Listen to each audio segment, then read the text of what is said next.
Hello hi good evening everybody, this is advocate Vaibhav Chitlangia and आप सबका स्वागत है इस बहुत ही इंपॉर्टेंट एंड इंटरेस्टिंग से सेशन में। बहुत थोड़ा सा टाइम हम आपका लेना चाहेंगे, लेकिन यहाँ पे हम लोग एक बहुत इंपॉर्टेंट चीज डिस्कस करने वाले हैं और वो है उन सभी बच्चों के लिए जो इस साल दैट इज 2025 में लॉ एंट्रेंस एग्जाम्स को टारगेट कर रहे हैं और एक बढ़िया सा लॉ कॉलेज में एंट्री लेना चाहते हैं। ठीक है, हम सबको पता है कि आने वाले 30 दिन आपके लिए बहुत क्रूशियल है, स्पेशली उन बच्चों के लिए जो लोग MHCET लॉ एंट्रेंस एग्जाम दे रहे हैं, चाहे 3 इयर्स का हो या 5 इयर्स का हो, बिकॉज आप दोनों के लिए अभी आपके हाथ में है गिन के 30 से 35 डेज। 3 इयर्स वालों के लिए 35 डेज है एंड 5 इयर्स वालों के लिए 30 डेज है। तो अब इन आखिरी के 30 दिन में किस तरीके से लॉ एंट्रेंस को हम लोग एस कर सकते हैं, specially with respect to this subject, this very very nice subject of logical reasoning, ये हम लोग इस सेशन में डिस्कस करेंगे। आई नो बहुत ज्यादा लंबा लेक्चर करने का भी सेंस नहीं बनता, तो ये एक लेक्चर नहीं है बट एक जस्ट एक इंफॉर्मेटिव वीडियो है जो आपको डेफिनेटली हेल्प करेगा, इसलिए एंड तक बने रहिएगा। तो गाइज, जैसा कि अपने सब्जेक्ट की अगर बात करें तो ये जो सब्जेक्ट के बारे में हम बात करने वाले हैं लॉजिकल रीजनिंग, आज ही हम कुछ बच्चों को इसके बारे में ये बता रहे थे कि आपके बाकी सब्जेक्ट्स हो सकता है ऐसे आप प्लान कर सकते हो जिसमें आप बोलोगे लास्ट के 10 डेज, लास्ट के 15 डेज में हम उन सब्जेक्ट्स को पढ़ लेंगे, थ्योरी है याद करके चल जाएंगे and all that. But logical reasoning में ये अप्रोच नहीं चलने वाला। लॉजिकल रीजनिंग एक मैराथन है, ये एक स्प्रिंट रेस नहीं है, ये लंबे रेस का घोड़ा है जिसमें आपको स्टार्टिंग से तैयारी करनी पड़ती है, स्टार्टिंग से आपको मेहनत करनी पड़ती है। बिकॉज लॉजिकल रीजनिंग में आप कोई लेक्चर देख लो या आप 10 क्वेश्चन सॉल्व कर लो तो दैट इज नॉट सफिशिएंट। सबसे इंपॉर्टेंट चीज जो अपने को लॉजिकल रीजनिंग को एस करने के लिए लगता है वो होता है आपका प्रैक्टिस। कई बार आपने भी देखा होगा कोई टॉपिक ऐसा है जो टॉपिक अपने को स्टार्टिंग में नहीं समझ में आ रहा था, बट प्रैक्टिस करने के बाद 4-5 क्वेश्चंस करने के बाद वो क्वेश्चन अपने को अच्छे से समझ में आने लग जाता है या वो टॉपिक के क्वेश्चंस अपने से अच्छे से बन सकते हैं।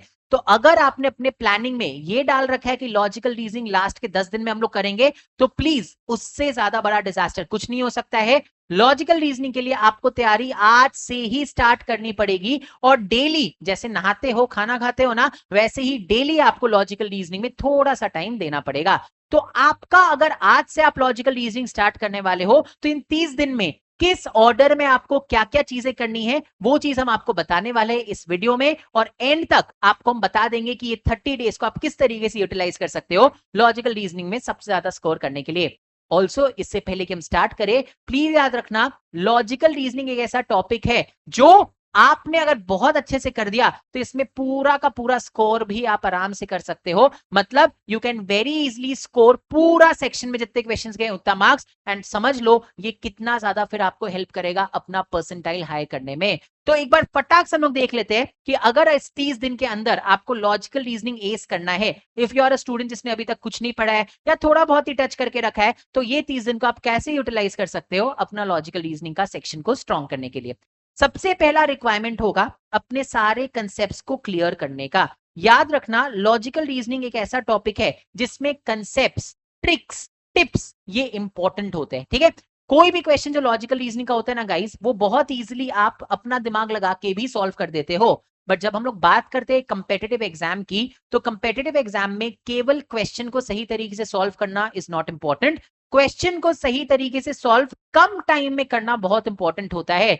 जिसके लिए अगर आपके कंसेप्ट्स क्लियर है, अगर आपको ट्रिक्स पता है, अगर आपको सारे टिप्स पता है जिससे आंसर जल्दी निकलेगा, तो आपको बहुत आराम से जल्दी जल्दी सारे क्वेश्चन सॉल्व हो जाएंगे। तो सबसे पहले तो इससे पहले कि आप क्वेश्चंस को प्रैक्टिस करने में जाओ, पहले अपने सारे कंसेप्ट्स को क्लियर करो। अगर आपने कहीं से क्लासेस लेके रखे तो आप सारे क्लासेस देख के खत्म करो। अगर आप सेल्फ स्टडी कर रहे हो तो सारे टॉपिक्स को जल्दी जल्दी से देख के क्वेश्चंस कर करके निपटाओ थोड़े बहुत, ताकि आपको पता रहेगा कि कौन कौन से टॉपिक्स के साथ आप डील कर रहे हो एंड कौन से टॉपिक्स ऐसे हैं जिसमें आपको मेहनत करने की जरूरत है। ठीक है, तो सबसे पहला एंड सबसे important, get done with your concepts. When I say concepts it also means tricks. ठीक है, जितने भी ट्रिक्स वगैरह है वो सब चीज भी जान जाओ, समझ जाओ। बिकॉज सी लॉजिकल रीजनिंग में ना हर इंसान का डिफरेंट होता है। कुछ लोगों को ब्लड रिलेशंस बहुत अच्छे समझ में आता है, कुछ लोगों को सिलोजिज्म्स बहुत अच्छे से आता है, कुछ लोगों को एनालिटिकल रीजनिंग, सीटिंग अरेंजमेंट बहुत अच्छे से आता है, तो कुछ लोगों को वर्बल रीजनिंग बहुत अच्छे से आता है।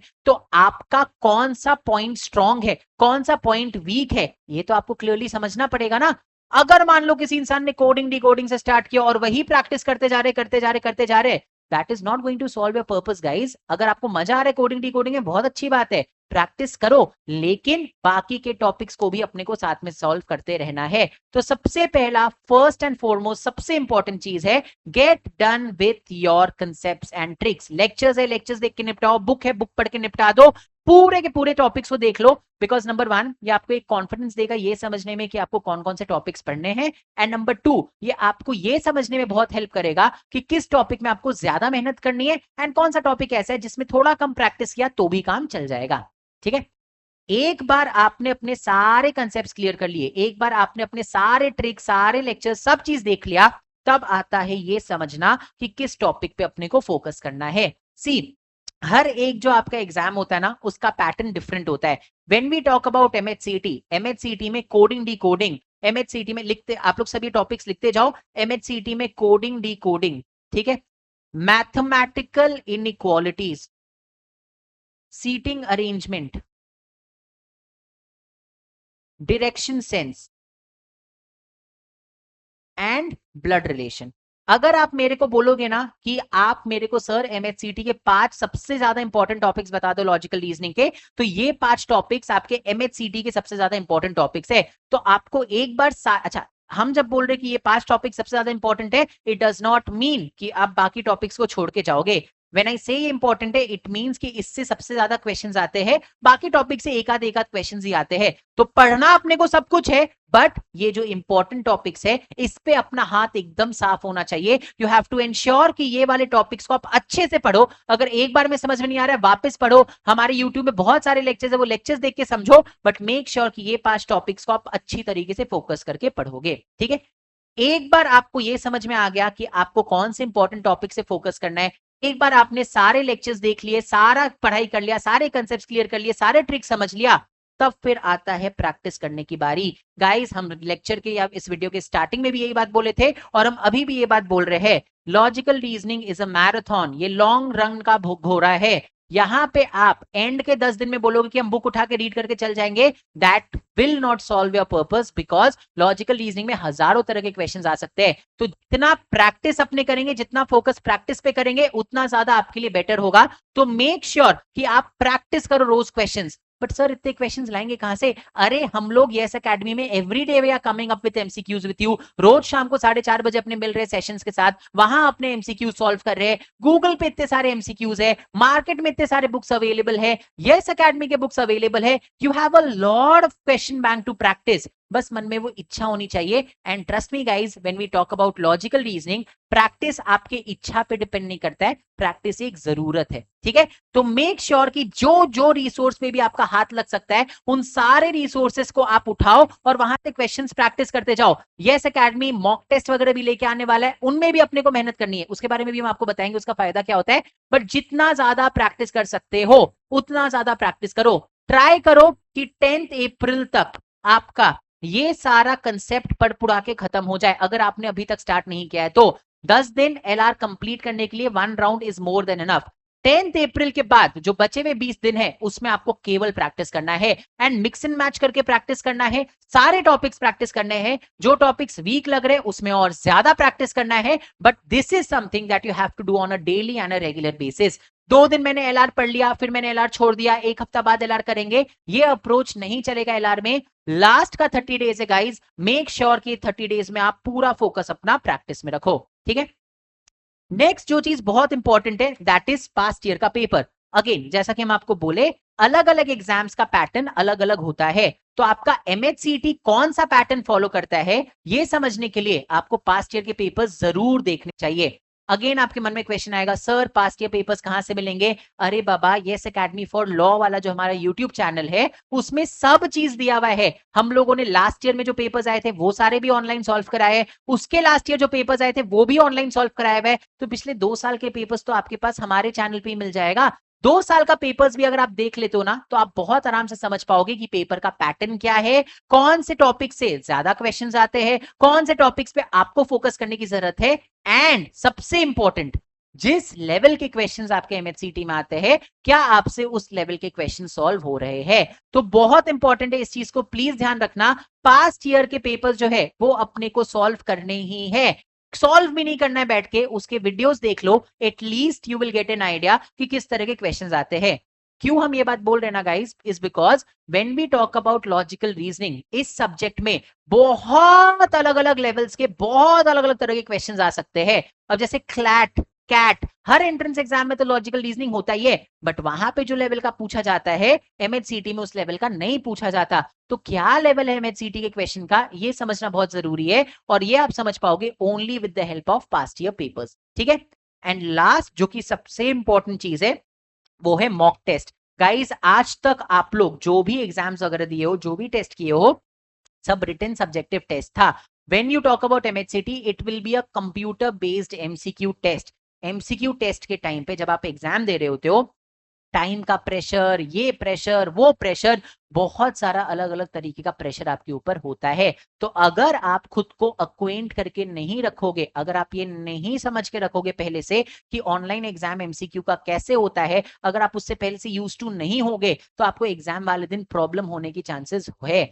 इसीलिए तो हम लोग हर साल ऑल इंडिया मॉक टेस्ट लेके आ जाते हैं, which is free for everybody, irrespective of whether you are a student of Yes और नॉट। अगर आप एमएचसीटी में बैठ रहे हो इस साल, तो हमारा ऑल इंडिया मॉक टेस्ट का जो शेड्यूल है वो हमारे Instagram channel yes academy for law में बस थोड़े ही दिन में आ जाएगा।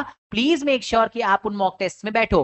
बहुत बच्चे होते हैं जो बोलते हैं सर हमारी तैयारी नहीं है, हम कैसे बैठ जाए। अरे it does not matter. Mock test में हम आपको इसलिए नहीं बैठा रहे कि मॉक टेस्ट का रैंक देखना है मेरे को, हम आपको मॉक टेस्ट इसलिए अटेम्प्ट करने बोल रहे हैं ताकि आप यूज टू हो जाओ उस पूरे स्ट्रक्चर से, जो स्ट्रक्चर आपको एमएचसीटी का पेपर को सॉल्व करने के टाइम लगेगा। बहुत अलग प्रकार का पेपर आता है इन द सेंस दैट वो पूरा जो स्ट्रक्चर चल रहा होता है कंप्यूटर में, इट्स वेरी डिफरेंट। तो कहां क्या क्लिक करना है, किसको क्लिक करने पे क्या होगा, this is something you need to get used to. तो बहुत इंपॉर्टेंट है, प्रैक्टिस तो करते ही रहो, but at the same time MHTCET का मॉक टेस्ट भी आपको देना चाहिए, जो अगेन कहां मिल जाएगा आपको, यस एकेडमी हर ईयर ही कंडक्ट कराता है। हमारे इंस्टाग्राम चैनल को फॉलो करते रहो, वहां पे आपको पूरा अपडेट मिल जाएगा कैसे करना है, and then you can get in touch with us and mock test में एनरोल करा सकते हो, which is free of cost, है ना। तो ये 5 टॉपिक्स, ये 5 चीजों को, ये 5 पॉइंट्स को अपने दिमाग में रखिए। एंड अगला 30 दिन में अगर आपने बस थोड़ी सी शिद्दत, थोड़ी सी मेहनत और थोड़ा सा डिटर्मिनेशन दिखा दिया ना गाइस, तो योर एमएचसीटी का logical reasoning will be sorted. इसमें अपने को कोई भी प्रॉब्लम नहीं आएगा। तो एक बार वापस अपने समझ लेते हैं क्या क्या चीजों का अपने को ध्यान देना है। पहला, योर गोल इज 10th अप्रैल तक हम लोग को कंप्लीट करना है अपना पूरा का पूरा कंसेप्ट। अगर हम लोगों ने नहीं पढ़ा है, आज भी शुरू करते होगे तो 10th अप्रैल तक खत्म हो जाएगा, बिकॉज आपको उसके बाद का टाइम लगेगा प्रैक्टिस करने के लिए। बाकी सब्जेक्ट्स में उतना प्रैक्टिस नहीं लगता जितना आपके लॉजिकल रीजनिंग में लगता है। तो मेक श्योर लॉजिकल रीजनिंग को प्रायोरिटी बेसिस में देख के खत्म किया जाए। लेक्चर्स लियो, लेक्चर्स खत्म करो, बुक्स है बुक्स पढ़ के खत्म करो, बट पूरा का पूरा टॉपिक्स आपके 10th अप्रैल तक खत्म हो जाना चाहिए। 10th अप्रैल के बाद we are gonna focus on what is known as your practice. हम लोग ज्यादा से ज्यादा प्रैक्टिस करेंगे, एवरीडे लॉजिकल रीजनिंग प्रैक्टिस करेंगे। ये जो 5 टॉपिक्स मैंने बोला है इनको ज्यादा प्रैक्टिस करेंगे, but at the same time बाकी टॉपिक्स भी प्रैक्टिस करेंगे। प्रैक्टिस करने के साथ साथ हम लोग पास्ट ईयर के पेपर्स भी देख लेंगे, बिकॉज वो आपको एक आइडिया दे देगा कि आपका जो प्रैक्टिस चल रहा है वो सही डायरेक्शन में चल रहा है कि नहीं, आप जिस टाइप के क्वेश्चन सॉल्व कर रहे हो वो सही डायरेक्शन में चल रहा है कि नहीं। And last but not the least, हम लोग जो मॉक टेस्ट हमारे हाथ लगेगा वो मॉक टेस्ट में भी अपीयर करेंगे, बिकॉज उससे हमें हेल्प होगा in getting used to the whole structure of giving an online exam of MCQ. ठीक है, तो ये पॉइंट्स को फॉलो कर लो, बहुत आराम से आपका निकल जाएगा एमएचसीटी 2025, इसकी गारंटी हम देते हैं। और अगर मान लो इसके अलावा आपको कोई भी हेल्प चाहिए किसी भी सब्जेक्ट में, तो please get in touch with us at yes academy Pune. हमारा इंस्टाग्राम, व्हाट्सएप, सब जगह आप कहीं पे भी टच में आ सकते हो, and we'll definitely try to come up with something to help you guys out. ठीक है, तो ऑन दिस नोट आज के सेशन को यहीं पे करते खत्म। I hope this video help you guys out, और कुछ लगे तो जरूर याद करना। धन्यवाद।